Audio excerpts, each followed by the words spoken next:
auspicio de Pontificia Universidad Católica del Ecuador. El elote, comida mexicana. Gema. Bienvenidos a En Casa con Cifu TV, gracias por acompañarnos en la televisión, desde donde nos estén mirando, en su tablet, en su pantalla digital, y muchísimas gracias a la ministra María Elena Machuca por acompañarnos esta mañana. Muchísimas gracias, Andrés, por la invitación. María Elena, vamos a hablar un montón del país. Este es un programa un poquito chauvinista, aquí tenemos el sentimiento tricolor, pero te quiero empezar preguntando por tu experiencia afuera. Tú has podido trabajar curando obras en distintos países del mundo, en distintas ciudades. ¿Qué me puedes contar de lo que has aprendido afuera del mundo? Claro, bueno, yo trabajé casi 20 años en la galería que era en la calle Juan Rodríguez y Diego de Almagro. Ahí tuve la oportunidad de viajar a ferias internacionales, a hacer muestras de artistas ecuatorianos afuera, y fue una gran experiencia. Viajamos a Miami, la feria de Caracas también, fuimos a Bruselas y al Arteba en Argentina, que fue una feria a la que íbamos cada año. Muy hermoso, llevamos artistas ecuatorianos y es una experiencia única. También participamos en bienales en el Perú, apoyamos a la Bienal de Cuenca, y en estos 20 años conocí a muchos maestros latinoamericanos que están ahora en París y en grandes museos con sus colecciones. ¿Cómo está el Ecuador en relación a los eventos culturales que se hacen afuera? ¿Aquí se hace la misma cantidad, con la misma intensidad, el mismo apoyo? ¿O cómo has visto eso? Bueno, se hacía. Cuando trabajé 9 años en el municipio de Quito, nosotros trajimos al Ecuador muchas muestras internacionales, como la gran exposición del maestro venezolano Soto, Andy Warhol. Trajimos toda una exposición de Andy Warhol que fue maravillosa, y hacíamos exposiciones grandes de artistas ecuatorianos, Marcelo Aguirre, Jaime Zapata, entre otras. Luego de ese periodo, yo creo que no se han hecho muestras así de grandes a nivel internacional. Pero en este ministerio, en esta administración, desde la cultura del encuentro que nos ha propuesto nuestro presidente Guillermo Lasso, vamos a tratar de sacar a los ecuatorianos, al arte ecuatoriano, para que se conozca en el mundo. Él tiene una frase que dice: más mundo en Ecuador y más Ecuador en el mundo. Entonces vamos a tratar de sacar. Que es de Benjamín Carrión, ¿no? La frase. Sí. Porque nosotros no somos conocidos en el mundo. Muchas veces hay cadenas internacionales, de ferias internacionales, que saltan de Perú a Buenos Aires, o de Perú a Argentina, se van a México, pero al Ecuador no es un circuito internacional. Eso vamos a tratar de hacer nosotros, articular estos circuitos internacionales para que el Ecuador figure en el mundo. Te voy a preguntar más adelante del ministerio, tu visión actual, pero cuando decías trajimos a obras, hablas de tu función en el municipio de Quito, supongo, ¿no? Dirigiendo los museos de la ciudad. Así es. No, primero dirigiendo el Centro Cultural Metropolitano, el Centro Cultural Ichimbía y la Casa de las Artes La Ronda. Cuando se inauguró el Centro Cultural Ichimbía, trajimos la muestra del Señor de Zipán, con el auspicio de la Embajada del Perú, y fue una muestra, una de las más visitadas en ese periodo. Y ahora, hablando de los museos, ¿no has sentido que falta esta parte de la interactividad en los museos, de darle un salto digital? Yo tuve la oportunidad de estudiar unos años en Australia y me sorprendía lo maravillosa que es el uso de la tecnología mezclada con los museos, cómo te pueden enseñar. Yo estudié cine, entonces me fui al Museo del Cine, que me llamaba muchísimo la atención, y te habla Charles Chaplin, y puedes ver cómo se vio en la pantalla chiquita la primera emisión de la Luna, que llegó primero a Australia. O sea, cosas sorprendentes que cuando yo he pensado aquí tenemos artistas, tenemos cosas increíbles, pero los museos siguen siendo el viejo museo donde la máscara de oro del Banco Central está ahí. y nada te habla. Exactamente, nos falta esta parte interactiva, nos falta esta tecnología. Para eso queremos invitar a las diferentes embajadas y a los organismos internacionales para que nos den ese apoyo con el conocimiento, sin ir más lejos. En México tienen un gran conocimiento museográfico de estos sistemas. Vamos a tratar de igualarnos al mundo. ¿Y cómo se consiguen esos apoyos internacionales? Gestionando. La verdad es que hay apoyos internacionales que se puede, con un proyecto específico, se puede aplicar y podemos conseguir esos apoyos internacionales. Cuando dirigías, por ejemplo, el Ichimbía, me cuentas que pudiste conseguir el apoyo de la Embajada de Perú. Ahora que tienes el ministerio a tu cargo, ¿tienes más peso? O sea, ¿qué ventanas se abren para esta gestión cultural que planeas? Se abren muchísimas ventanas, inclusive yo ya estuve con el embajador del Perú, tenemos un proyecto binacional en arqueología.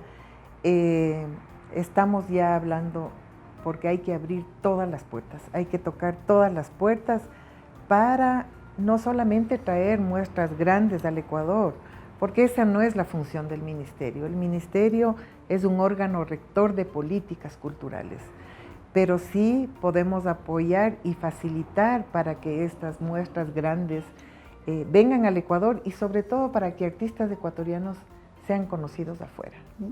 Aquí tenemos un equipo periodístico en un programa que se llama Las Más Buenas, que estaban ayer pasándome un poco de información de tu gestión anterior y veíamos que en tu salida del municipio, uno de los comentarios que había es de que te faltó vinculación con los proyectos barriales, con los proyectos más que surgen espontáneamente en la ciudadanía, digamos, que no están tan institucionalizados desde lo público. ¿Cómo ves eso? Eso fue una cosa puntual, fue un grupo de personas que tenían intereses puntuales personales. Yo no estoy de acuerdo con el concepto de comunidad y justamente por eso fue que había una organización, habían como 16 personas trabajando en el centro histórico y no era posible que la gente del centro histórico conozca el Museo de la Ciudad. Entonces no había esa tal vinculación con la ciudad, porque la gente de San Roque no conocía el Museo de la Ciudad. Entonces, la vinculación con la ciudad es posicionar al museo dentro de la sociedad, dentro del barrio, y hacer que todos se apropien de ese espacio. No hubo ese aporte y tal vez por eso me critican un poco un grupo de personas y ahora estamos abiertos a conversar con todos. ¿Has tenido ya algunos diálogos con estos colectivos, con Cultura Comunitaria, Viva, con algunos de...? Hemos tenido muchísimos diálogos con todos los sectores del arte, pero hay que darle un enfoque más vivo al sector de arte comunitario, porque realmente la comunidad tiene que apropiarse de los espacios públicos. ¿Y no piensas que pasa al revés, más bien de que desde lo público ha faltado este apoyo? No, yo creo que desde lo público impulsamos más bien a que la gente del barrio, a que la gente específico en el centro histórico, yo mismo salí a preguntar a los hijos de los comerciantes que estaban en el centro histórico si alguna vez alguien les visitó y les invitó al Museo de la Ciudad, al Museo del Carmen Alto, y no conocían, no tenían idea de lo que pasaba en estos grandes y cerrados muros de un museo. Por eso entonces no me das la razón de que falta ese apoyo de lo público, o sea, de difundir, de llamar a la ciudadanía, de comprender de que hay realidades donde ni siquiera llega la televisión, la radio, el internet, lo hemos visto con la educación.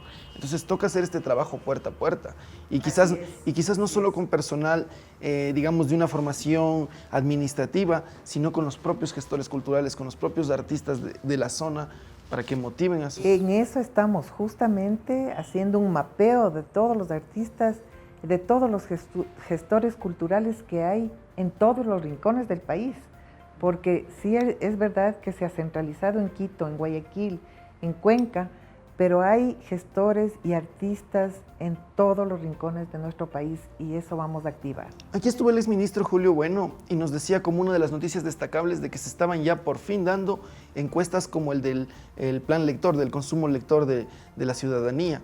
Estas otras que ahora el gobierno actual anuncia como el inventario del patrimonio, lo mismo que tú me dices de saber la realidad de la participación de la gestión cultural. ¿Cuándo se van a concretar esas? ¿Cuándo vamos a poder tener ya las cifras para poder, los que están tomando las decisiones, que puedan manejar ya con las cifras? Bueno, se está ya trabajando en estas encuestas, pero no es una cuestión solamente de tener unas encuestas de cuánta gente lee. Nosotros sabemos que el Ecuador no lee mucho. Entonces, lo que tenemos que hacer es, junto con el Ministerio de Educación, porque en ellos está el deber de hacer que los niños, que los jóvenes amen la lectura, vamos a reactivar estos puntos. Cuantificar es importante, tener los números de cuántos lectores, cuántas personas leen es importante, pero también es importante reactivar y motivar estos puntos de lectura y de conocimiento del arte.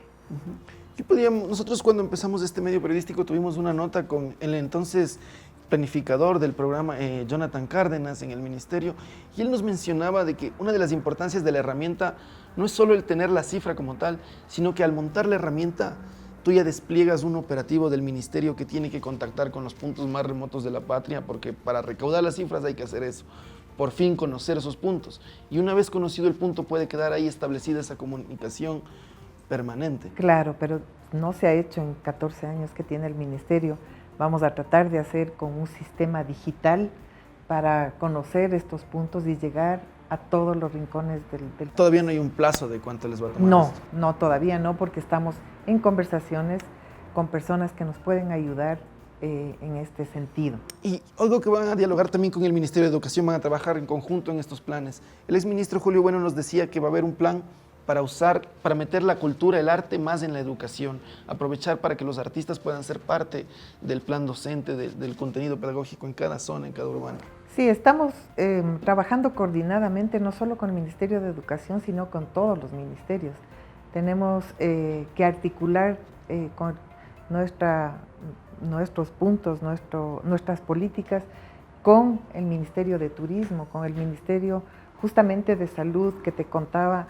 Estamos activando los puestos de vacunación con música, con danza, para que la gente, para que la cultura y el arte llegue un poquito más a la gente, que no estén en espacios de estos, como te digo, cerrados, para que sea accesible a todo el público. O sea, hay planes para, por ejemplo, volver a tener teatro, volver a tener cine, volver a tener conciertos. El primer día de mi trabajo, el 25 de mayo, pedí al COE cantonal que se abran los espacios al 100% de su aforo. ¿Por qué? Porque los teatros, es una realidad que la vivimos a diario, los teatros nunca se llenan. Entonces, si ponemos el aforo al 100%, vamos a tener un 50% de aforo y vamos a pedir obviamente a la gente y a los dueños de teatros, de cines, que se hagan responsables, que sean corresponsables y que sigan las normas de bioseguridad. ¿Cómo van esos planes? Porque por el momento no ha habido esa autorización del COE, ¿no? Tenemos el día miércoles una reunión que el coronel Zapata dijo que me iba a invitar para saber si es que esto se da. No creo que me acepte el 100%, pero un 50%, ojalá que podamos negociar, porque ahorita estamos con el 30% del aforo. Bueno, iba a decir que lo veo bien difícil porque al fútbol le acaban de cerrar la posibilidad de un 30% y sabemos en este país que el fútbol suele ser la prioridad antes que la cultura, ¿no? ¿Es eso real lo que acabo de decir, de que aquí en este país la cultura no es una de nuestras prioridades? ¿Y cómo revertirlo eso, si es que es así? Convirtiéndole al arte, a la cultura, como un servicio público.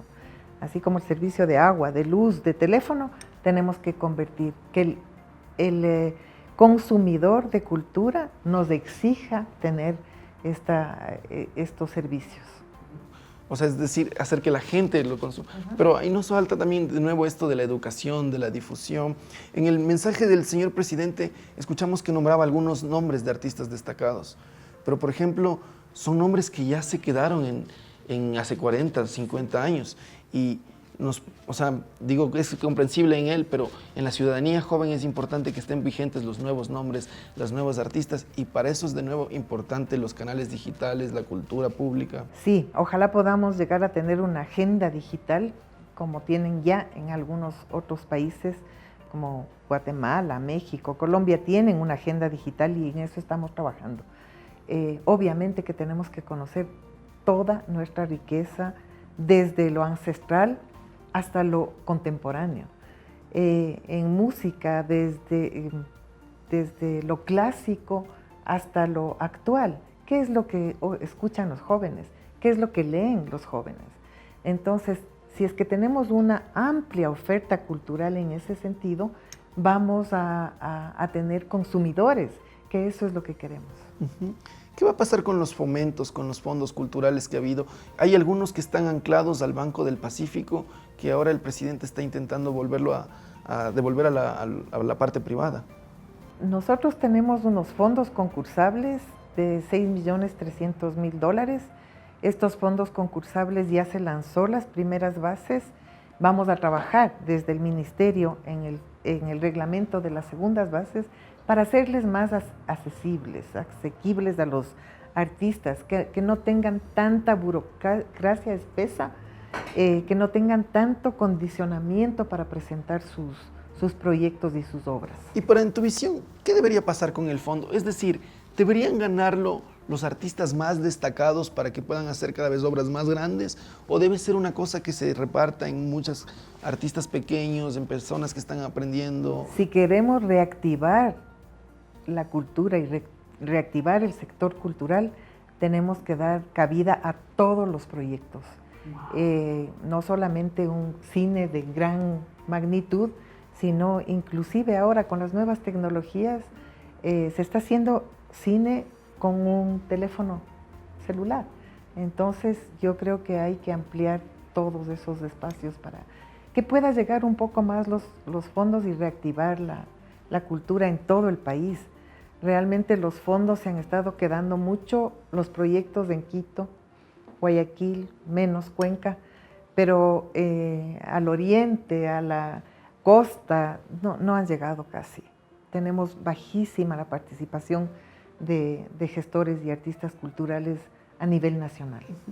Uno de los proyectos con los que planean hacer esto en el nuevo gobierno, entiendo, es el de un teatro en el barrio. Ahora que te lideras el Ministerio de Cultura, el señor presidente te lanzó la misión de un teatro en el barrio. Entiendo que lo han dicho que van a hacer en 20 años, no en 25. No, o sea, no es que vamos a construir un teatro, como la UPC en cada barrio, no. Activar el teatro en el barrio es generar actividades, conocer en cada barrio qué fortalezas hay, qué gestores hay. Por ejemplo, tenemos en Carcelén una activación, un movimiento de teatro muy bueno. En el sur de la ciudad hemos contactado ya, hay un grupo de artistas y gestores culturales que no tienen espacio. El rol del ministerio no es construir espacios, es generar que estas articulaciones de gestores culturales y creadores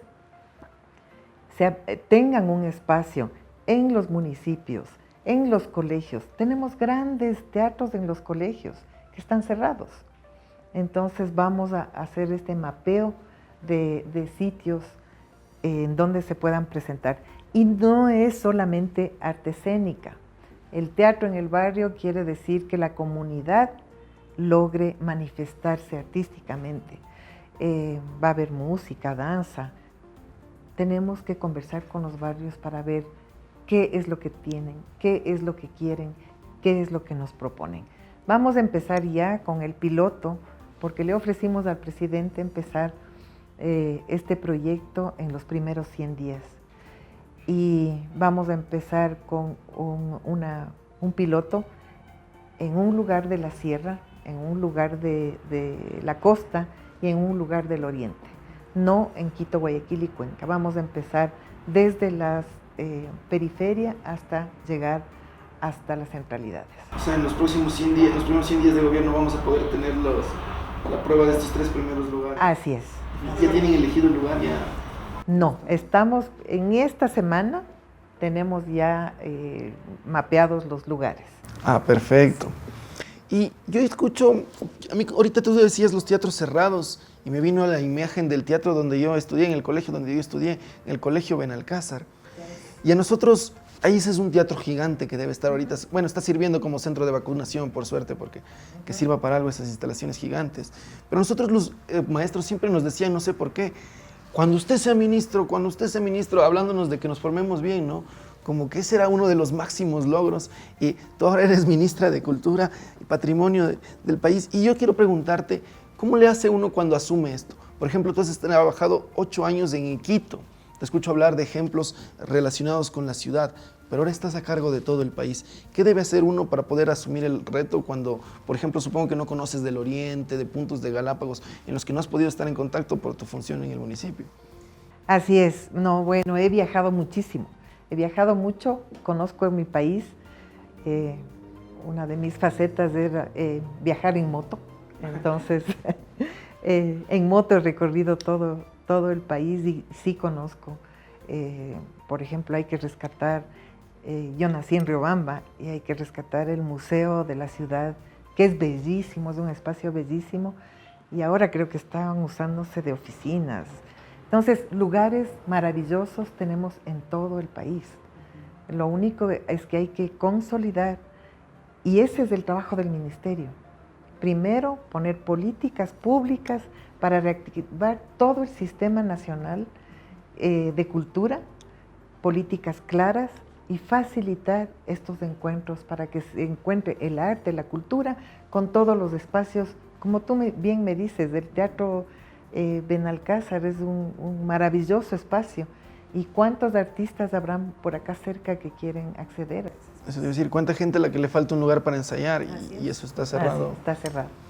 Pero yo te quería preguntar puntualmente qué tiene que hacer la ministra, o sea, tú, en tu cargo, ¿qué tienes que hacer para montar esas relaciones, esas conexiones, para ahora comunicarte con las provincias, con los puntos culturales? Bueno, tengo un equipo maravilloso de gente.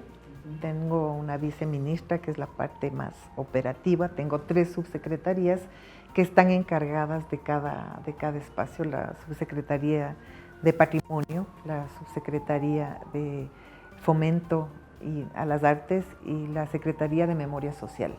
Entonces, bajo ellos están todos, bajo la de Memoria Social están los museos, están los teatros, bajo el Fomento está justo la activación del teatro en el barrio, y tengo un equipo maravilloso de comunicación también que nos va a ayudar a difundir lo que estamos haciendo. ¿Y has encontrado algo malo? Porque veo que todo es positivo en esto. ¿Has encontrado algo que no te haya gustado de cómo recibes el ministerio? ¿Algo que quieras anotar ahora antes de que ya luego no puedas echar la culpa, digamos? Sí, no soy de las personas que vienen y dicen todo lo anterior está mal. No. Sí, demasiada burocracia, demasiado. Hay muchos convenios, contratos que no se han cerrado desde el 2014. Entonces, eso estamos tratando de arreglar. Todavía no estamos un mes, pero ya me he enterado de todos los nudos críticos que hay en el ministerio y vamos a tratar de arreglarlos de a poco. Ya te tocará cuando seas ministro. Ojalá. ¿Ha cambiado tu vida ahora que eres ministra? O sea, ¿cómo ha cambiado, mejor dicho? Porque seguro ha cambiado, pero ¿cómo ha cambiado tu rutina? ¿Es más trabajo o cómo lo haces? En la época de pandemia, yo soy una artista plástica y me dediqué a crear. He hecho cerámica, he estado pintando. Y sí, es un arranque, ¿no? Pero de esos retos ha estado llena mi vida. De un cambio así, de Riobamba salí a vivir en Quito, de Quito me fui a vivir en Chicago. Han sido retos que los he podido hacer con mucho entusiasmo, ¿sí? El anterior gobierno tenía esta política de la economía naranja. Eso entiendo que se va a mantener, que se va a buscar fortalecer un poco. No, la economía naranja no es más que la reactivación del sector cultural para que se incorpore a la economía de un país. Hemos perdido millones de dólares con esta pandemia y gestores, teatros se han visto obligados a cerrar, y eso es la economía naranja, la economía que da la cultura. ¿Y tú sientes que hay de verdad ese apoyo, o sea, entre cada estamento? Porque por el un lado todos trabajan en conjunto, va ahí el apoyo para todas las cosas, pero te pasa, por ejemplo, que te topas con el COE cantonal, que te dice no. Al exministro Juan Fernando Velasco, cuando todavía era ministro, estábamos en los inicios de la pandemia, él quiso reactivar en el Día de la Madre, en el Día del Padre, haciendo unas serenatas, y fue severamente criticado por el resto de la población, porque en su criterio podían esparcir el virus los cantantes, los grupos, pero hay gestores, hay artistas, tú conoces como la vida de un artista, ese es su agosto del año y no hay más, o sea, ese es todo el año. El Día de la Madre, el Día del Padre para muchísimos, entonces quitarle esa posibilidad es brutal. ¿Cómo hacer para que de verdad todos los estamentos apoyen? Yo creo que hay que saber comunicar.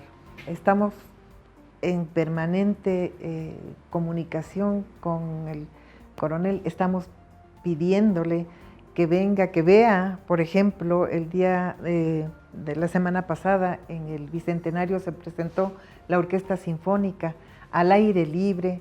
La gente gozó de esta presentación, se presentó danza y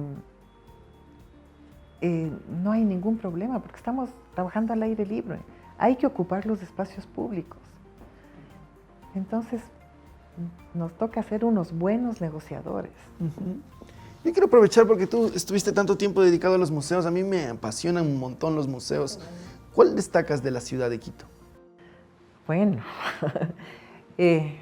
mira, en el Centro Cultural Metropolitano, cuando yo llegué, había la escena de la masacre del 2 de agosto y nada más. Y con mi equipo de... El sótano, el sótano de la prisión que te llegan a ver desde la escuela. Pero nosotros, justo en mi gestión, recreamos y hicimos 30 figuras más para poner en contexto toda la historia del Ecuador hasta esa época, no terminar con el 2 de agosto, que es donde todos se asustaban, todos los niños de los colegios se asustaban con los héroes que sufrieron la masacre, pero a ese museo yo le tengo muchísimo cariño, porque nació de mis manos, ¿no? Después tuvimos, en el Museo de la Ciudad también se abrió algunas otras salas. Todos los museos son maravillosos, el Museo del Agua, el Museo Nacional. Yo creo que la gente tiene que visitar y conocer nuestra historia para luego tener bases para proyectarse. Actualmente es gratuita la entrada, ¿verdad?, a los museos. Sí, eso también fue una de las primeras cosas que hice cuando llegué al ministerio, poner gratuitos las entradas para que la gente que ha estado encerrada en las 4 paredes durante esta pandemia puedan acceder a los museos. Son museos grandes. Y hacerlos más pueden virtuales. Ir por grupos. Sí, pero la virtualidad todavía no llega a todos los... No, claro, pero por ejemplo hay muchos abuelitos, muchas personas que por enfermedad, por distintas razones no se pueden mover y a las que sería maravilloso vincularlos a los museos de esta primera iniciativa, aunque sea por un tour digital. Mi papá, por ejemplo, llega a las 10 de la noche a trabajar, nunca va a poder ir a un museo en su rutina diaria, pero a él le encantaría poder meterse en el Museo de la Ciudad a las 10 de la noche por el navegador. Pero tenemos los fines de semana también para que puedan ir las personas que trabajan de lunes a viernes. Y sí, yo creo que se han hecho esfuerzos en todos los museos por pasar sus contenidos de una manera visual, virtual. ¿Y ustedes van a abrir puertas con la empresa privada? En el caso puntual, por ejemplo, de nosotros tenemos un programa de literatura en el que nos ha pasado muchísimo de que entrevistamos a escritores y nos dicen, oye, no tenemos un material de esto, ¿nos puedes prestar? Y pienso que al Ministerio de Cultura le serviría un montón poder usar a los escritores en el sentido de usarlos para sacar su aprendizaje, para pagarles por este servicio. Y un video se puede difundir por por todo el mundo. En el colegio Benalcázar yo pensaba, este apasionamiento que tengo es porque nos traían a los escritores y pasaba Vázquez y Rivadeneira, pero eso pasa en 2, 3 colegios puntuales del país, o sea, y por eso los nombres son conocidos. En el resto de la patria uno no puede tener esa posibilidad, pero ahora con el celular, con el wifi, todo está ya solucionado. Tenemos que mejorar la tecnología también dentro del ministerio para poder hacer, como te digo, esta agenda virtual es maravillosa porque ahí pueden ver todo lo que hay, toda la oferta cultural. Con turismo queremos tratar también de que en todos los puntos turísticos haya un código QR y la gente que viene a visitar... Y van a incluir a la parte privada para esto. ¿Perdón? Y van a incluir a la parte privada, o sea, no lo van a crear todo desde el ministerio.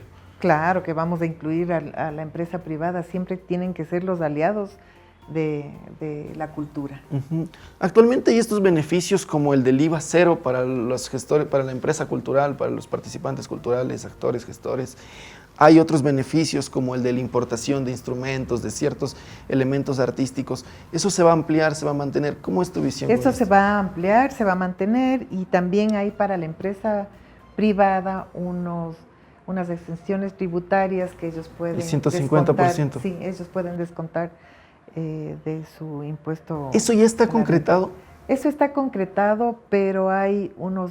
Falta firmar convenios. No, los convenios están firmados, pero falta facilitar los trámites. O sea, de nuevo la burocracia. De nuevo la burocracia. Entonces vamos a trabajar en eso, estamos trabajando ya en eso, porque si tú le dices a un empresario, auspíciame este proyecto, este programa, este evento, esta feria, y para esto tienes que presentar 80,000 documentos, a decir, vea, deje nomás. O sea, es que eso es lo que pasa. Sí. Y para el artista, el gestor cultural, es muy difícil también ir a pedir a los empresarios con esta serie de requerimientos. Eso es un trabajo arduo que tenemos que hacer porque tenemos que trabajar con el SRI. No queremos que el ministerio se convierta en policía del SRI que esté fiscalizando a los empresarios. Queremos facilitar esos nudos críticos. Esos son los nudos críticos que hemos encontrado en el ministerio. Pero es un reto, así que lo vamos a hacer. Y yo quiero finalmente preguntarte de esto que dices, el reto. ¿Por qué aceptaste? ¿Por qué aceptar un ministerio? Me vienen a mí a la cabeza, como te decían, desde niño me dijeron, cuando sea ministro, y entiendo los pros, pero si me estoy aquí, prefiero entrevistar que otra, es porque comprendo la magnitud de lo que es que tú como artista sabes que ahora estás todos los colegas mirándote. Porque cuando uno está de este lado como artista, como gestor, dice, ¿por qué el ministro? ¿Por qué el otro? Y ahora estás en esos zapatos. Bueno, para mí fue una sorpresa. Yo conocí a Guillermo Lazo y a Iván Correa porque ellos justamente como empresa privada me auspiciaron muchísimos actos culturales en el Centro Cultural Metropolitano. Y desde ahí yo no les volví a ver, desde el 2009 yo no les volví a tener contacto con ellos. O sea, para ti él era un ejecutivo del Banco Guayaquil. Sí, un ejecutivo generoso, que le gustaba mucho la cultura, el arte, y no les volví a ver. Y luego cuando me llamaron y me dijeron, cuando recibí la llamada yo dije, Ministerio de Cultura, no sé por qué. De una. De una. Ya lo sabías. Y ya, me puse los zapatos y dije, vamos a hacerlo. ¿Y en tu familia están felices, contentos con eso? ¿Hay alguien que te dice por qué? Bueno, seguramente mis nietos no están muy felices con esto. Haber perdido a la abuelita. Porque perdieron a su abuelita, que nos veíamos con mucha frecuencia, pero tratamos de mantener ese contacto diario con ellos. Y mis hijos, pues, son mis mayores críticos, están en el medio. Un hijo es antropólogo y mi otra hija es literata, así que ellos están en el medio y son mis primeros jueces y me apoyan mucho. Finalmente, no sé si tienes algún mensaje o algo que quieras aprovechar ahora que nos miran los miembros gestores culturales. Nos ven sobre todo muchos estudiantes, muchos artistas, muchos docentes que trabajan con nuestros contenidos desde el arte, desde la parte artística. No sé si tienes un mensaje final para ellos como ministra de Cultura. Bueno, como ministra de Cultura, decirles que hay que apostar por la cultura. Nuestra cultura es riquísima, porque nuestra cultura no es solamente el arte, la música, la danza. Nuestra cultura es lo que somos diariamente, nuestra comida, nuestra manera de hablar, cómo nos vestimos, cómo nos comunicamos al mundo. Todo eso es cultura. Y también somos un país riquísimo con la interculturalidad que tenemos. Tenemos muchísimas culturas dentro de nuestro país, de nuestra nación. Así que apuesten por la cultura, los que quieran estudiar arte, apuesten por el arte, los que quieran ser músicos, apuesten por ser músicos, que esperamos que todo el Ecuador salga adelante en este periodo corto, que van a ser, espero, 4 años, pero vamos a dar lo mejor de nuestra experiencia.